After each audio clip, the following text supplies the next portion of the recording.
మీలాగే ఆర్ఎస్ ప్రవీణ్ కుమార్ గారు కూడా ఆలోచించారు. బహుజనవాదాన్ని ముందుకు తీసుకెళ్దాము. దీన్ని బీఎస్పీ ద్వారా ఇది సాధ్యమని నమ్మారు. కానీ ఓ ఫైన్ మార్నింగ్ టక్కమని బీఆర్ఎస్‌లోకి జంప్ కొట్టేశారు. మీరు కూడా అలాంటి ప్రణాళికలు ఏమైనా ఉన్నారా? లేదు లేదు, మీరు ఇది రాసి పెట్టుకోవచ్చు. అవునా? నేను నేను వీడను. ఓకే. వీడను. ఓకే. ఎందుకంటే పెద్ద పార్టీలో వెళ్ళగానే ఇమ్మీడియట్‌గా మంచి పదవులు దొరకవు కాబట్టి ఇట్లాంటి చిన్న చిన్న పార్టీలలోకి చేరి ఆ తర్వాత ఎప్పటిలాగే పెద్ద పార్టీలోకి వెళ్ళే ఆలోచన. ఇప్పుడు పెద్ద పార్టీలోకి వెళ్తే మళ్ళీ మా అస్తిత్వం ఏమవుతుంది చెప్పండి? ఒక బీసీ వ్యక్తిగా నాది కుమ్మరి సామాజిక వర్గం. ఓకే. ఇప్పుడు ఏ పార్టీలో చేరమంటారు? టీడీపీలో చేరాను అనుకోండి, అది ఎవరి పార్టీ చెప్పండి? ఏ కులం రాజ్యం వెళ్తుంది చెప్పండి? అందరూ తెలిసిన కమ్మ కులం రాజ్యం వెళ్తుంది. అక్కడ నా స్థాయి ఏంటి? గ్రామంలో నా స్థాయి ఏదో అక్కడ అదే స్థాయి. నేను గ్రామ స్థాయిని మర్చిపోవాలని చూస్తుంటే మళ్ళీ ఇక్కడికి వచ్చి నేను ఎందుకు గుర్తుపెట్టుకోవాలా? అట్లానే వైసీపీ ఉంది, అది ఎవరి పార్టీ? రెడ్ల పార్టీ. సో ఇది మీరు నేను కాదు, ప్రజలు అనుకునే మాట కదా. అక్కడ కూడా నా స్థాయి అదే. ఓ గ్రామంలో రెడ్డి గారు ఉన్నాడు అనుకోండి, అక్కడ కుమ్మరి స్థానం ఎంతో నాది అదే స్థానం. సో ఇంకేంటి ఉన్నది పార్టీ చెప్పండి? బీజేపీ. బీజేపీ ఎవరి పార్టీ చెప్పండి? బ్రాహ్మణ పార్టీ. అక్కడ ఉన్న మార్వాడీల పార్టీ. మన వైశ్యులది చెప్పక్కర్లా, మన బ్రాహ్మణుల గురించి చెప్పకపోయినా ఇక్కడ, ఎందుకంటే ఇక్కడ బ్రాహ్మణులు వైశ్యుల పరిస్థితి బీసీల పరిస్థితిలో అయింది ఆంధ్రప్రదేశ్ తెలంగాణలో. సో రాజకీయంగా అంతరించే కులాల జాబితాలో ఇప్పుడు బ్రాహ్మణ కులం చేరింది. రాజకీయంగా అవతరించని కులాలు బీసీ కులాలు ఉంటే దాదాపుగా 100కు పైగా కులాలు ఉన్నాయి. తెలంగాణలో 123 కులాలు ఇంతవరకు రాష్ట్ర అసెంబ్లీలో, బీసీ కులాలు ఇంతవరకు రాష్ట్ర అసెంబ్లీ ఎంటర్ కాల. ఆంధ్రప్రదేశ్లో 111 కులాలు ఆంధ్రప్రదేశ్ అసెంబ్లీలో ఎంటర్ కాల. అంటే 111 కులాలు అంటే వీళ్ళు ఏం చేశారు? పంగనామాలు పెట్టారు అనమాట బీసీ కులాలకి. ఈ పార్టీలు, బీసీల పార్టీ అన్న టీడీపీ బీసీలకి చాలా పెద్ద పంగనామం పెట్టింది. అవునా? అంతేగా మరి.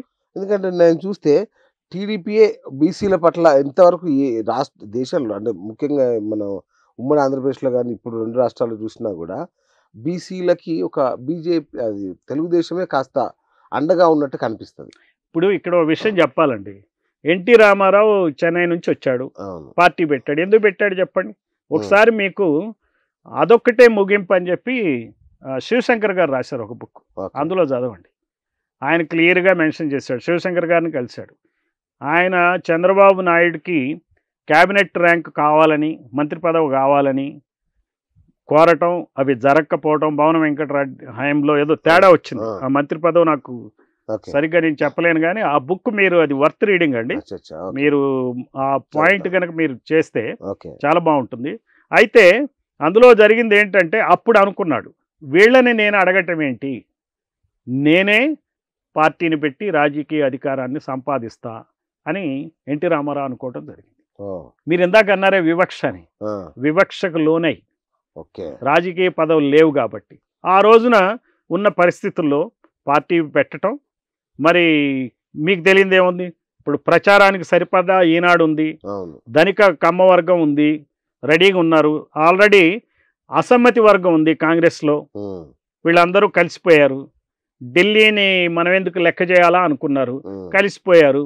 అప్పటికే కాంగ్రెస్ ప్రభుత్వాలు అప్రదిష్ట పాలయ్యాయి, అసమ్మతి తీవ్రంగా పెరిగింది.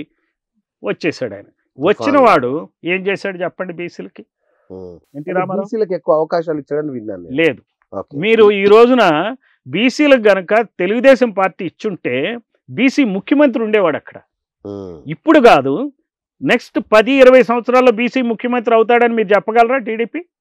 టీడీపీ నుంచి అవుతుందని చెప్పగలరా? సామెత ఉంటుంది కదా సార్, అన్ని చోట్ల నానుతుంది కానీ అరికాల కింద నానదు అని ఒక సామెత లాగా.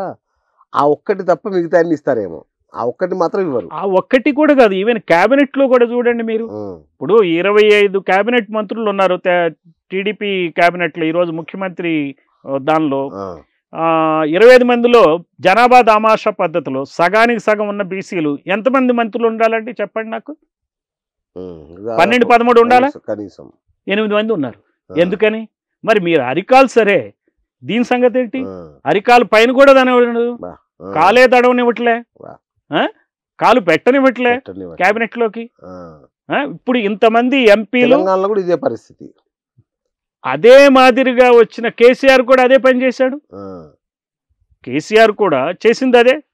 కేసీఆర్ ఏం గొప్పగా బీసీలను చూశాడు? బీసీలను చూసుంటే ఎందుకు ఓడిపోతాడు?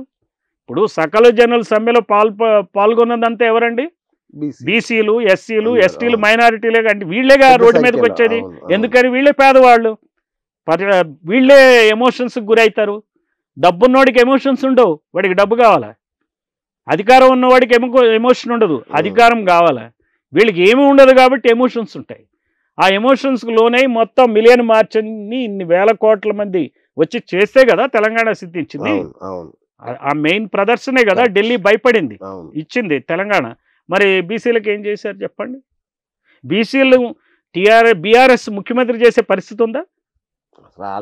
ఆలోచన లేదుగా. ఏమనుకున్నా మనం కూడా ఇంత బానిసత్వ పోకడలు ఎలా ఉన్నాయంటే, అటు టీడీపీ కానీ ఇటు బీఆర్ఎస్ కానీ చూస్తే బాబు కాకపోతే ఎవరవుతారబ్బా, లోకేష్ అవుతాడని నిర్ణయించుకుంటున్నారు మనుషులు. అంటే ఈ పార్టీలు కుటుంబ పార్టీలు కూడా కాకపోతే బాలకృష్ణ, అది కాకపోతే జూనియర్ ఎన్టీఆర్, అంటే లైన్ లో నలుగురు ఉన్నారు ఇంకా పార్టీకి. అసలు వాళ్ళకి ఆ విభేదాలు అదొక పెద్ద సమస్య. కుటుంబ విభేదాలు అదొక సమస్య. ఎన్టీఆర్ కుటుంబం రాజ్యం వెళ్తుంది ఈ రోజున. మొన్నటిదాకా వైఎస్ఆర్ కుటుంబం రాజ్యం వెళ్ళింది. సో మీకు అక్కడ కూడా చూడండి ఆంధ్రప్రదేశ్లో పరిస్థితులు. రెండు కుటుంబాలు వెళ్తున్నాయి. ఆ రెండు కుటుంబాలు 4 పార్టీలు నడుపుతున్నాయి. వైఎస్ఆర్ కుటుంబం జగన్ మోహన్ రెడ్డి వైసీపీ నడుపుతున్నాడు, షర్మిలారెడ్డి కాంగ్రెస్. షర్మిలారెడ్డి వచ్చే వరకు కాంగ్రెస్ కి ఊపిరాలే. అంటే ఏంటండి అసలు ఏమి రాజకీయాలు ఇవి? రఘువీరారెడ్డి ఉన్నాడు, ఆయన యాదవుడు. ఆయన ఉన్నప్పుడు ఎవరు మాట్లాడలే. ఒక ఆయన ఈస్ట్ గోదావరి నుంచి బ్రాహ్మణ్ ఉండే రుద్రరాజు, ఎవరు పట్టించుకోలే. ఇప్పుడు షర్మిలా రెడ్డి రాగానే అంటే something wrong with the psyche of the people of India, especially Andhra Pradesh and Telangana. అదే తమిళనాడు చూడండి. తమిళనాడులో ఈ రోజున చీఫ్ మినిస్టర్ ఎవరు? మంగలి. ఏడీఎంకే కానీ డిఎంకే కానీ ప్రతిహతంగా రాజకీయాల్ని శాసిస్తున్నాయి. ఏ కులాలు వెళ్తున్నాయి అక్కడ? బీసీ కులాలు, ఎస్సీ కులాలు, ఎస్టీ కులాలు, మైనారిటీ కులాలు వెళ్తున్నాయి. మిగిలిన వాళ్ళకి ప్రాధాన్యత లేదంటే మిగిలిన వాళ్ళకి కూడా ప్రాధాన్యత, అయ్యర్లకు కూడా ఉన్నది, అందరికీ ప్రాధాన్యత ఉంది. సెట్టియార్లకు ఉంది, అంటే వైశ్యులకు ఉంది. ఎక్కడ ఎవరికి లోపం చేయట్లే. అక్కడ ఉన్న కమ్మ వాళ్ళు కూడా మంత్రులు ఉన్నారు. అక్కడ ఒక కుమ్మరి మంత్రి కూడా ఉన్నాడు. ఒకసారి కాదు, 2 సార్లు 3 సార్లు అయ్యారు. ఉత్తరప్రదేశ్లో కూడా మా కులానికి చెందిన వాళ్ళు మంత్రులు అయ్యారు, ఎమ్మెల్యేలు అయ్యారు, చాకల కులానికి చెందిన వాళ్ళు అయ్యారు. ఇట్లా ఏమవుతుంది ఈ 2 రాష్ట్రాల్లో? ఇదొక రకమైన ప్రజల్ని రెడ్డి కమ్మ కులాల మధ్య ఆంధ్రప్రదేశ్, రెడ్డి వెలమ కమ్మ కులాల మధ్య తెలంగాణ నలిగిపోతుంది. ఈ కుల రథ చక్రాల కింద ఈ సమాజం నలిగిపోతుంది. అందుకే నేను తీసుకున్న సబ్జెక్ట్ అందుకే తీసుకున్నా. అది బహుజన్ సమాజ్ పార్టీ సిద్ధాంతమే దాన్ని ఎక్స్ప్లెయిన్ చేయగలదు. కుల వాదమే, కుల సిద్ధాంతమే. అంబేద్కర్ ఇచ్చినటువంటి మనం ఎనిహిలేషన్ ఆఫ్ క్యాస్ట్ అని ఒక డాక్యుమెంట్ ఉంది. అది అసలైన డాక్యుమెంట్, ప్రతి బహుజనుడు చదవాల్సిన డాక్యుమెంట్. ఈ నిచ్చెన మెట్ల సమాజాన్ని సృష్టించినటువంటి ఈ మనువాద వ్యవస్థే మన దేశానికి పట్టిన అరిష్టం, మన రాష్ట్రాలకి ఇంకా పట్టిన అరిష్టం. మనకి ఇంకా తెలియదు. అభివృద్ధి సంక్షేమం అని చెప్పి మనం కన్ఫ్యూజ్ అవుతున్నాం. ఇది ఈ అభివృద్ధి మనది కాదు, ఇది ఈ ఆధిపత్య కులాల అభివృద్ధే.